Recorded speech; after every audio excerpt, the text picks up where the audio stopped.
मित्रांनो, 24 जुलै 2025 वार गुरुवारच्या दिवशी सगळ्यात मोठी अमावस्या आहे, दर्श अमावस्या, जिला दीप अमावस्या सुद्धा म्हणतात. या दिवशी दीपपूजन केले जाते.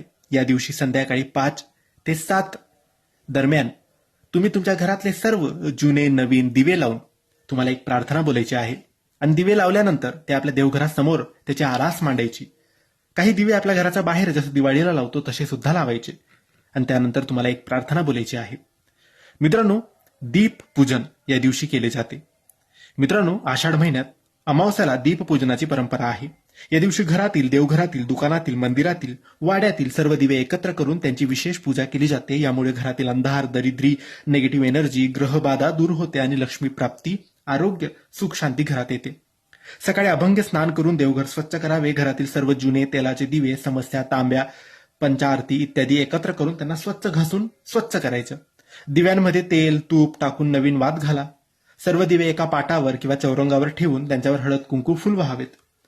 दीपांची ओवाळणी करायची. श्री विष्णू, लक्ष्मी किंवा कुलदेवतेची प्रार्थना करायची. दिव्यांना नमस्कार करायचा आणि त्यानंतर एक प्रार्थना बोलायची आहे. हे सगळं तुम्ही 5 ते 7 संध्याकाळी 5 वाजेपासून ते 7 वाजेपर्यंत करू शकतात. त्यानंतर दिवे प्रज्वलित करायचे आणि दिवे प्रज्वलित झाल्यानंतर एक प्रार्थना तुम्हाला बोलायची आहे.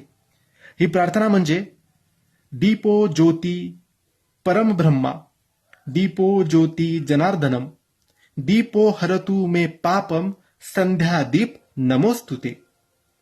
दीपो ज्योती परब्रह्मा, दीपो ज्योती जनार्दन, दीपो हरतु मे पापम, संध्या दीप नमोस्तुते. मित्रांनो, ही प्रार्थना जर दीप अमावस्याच्या दिवशी तुम्ही दिवे लावून बोलाल तर धनप्राप्ती होईल, कुलदेवतेची कृपा मिळेल, घरातून वाईट शक्तीचा नाश होईल, व्यापार व्यवसायात उन्नती होईल, वंशवृद्धी होईल.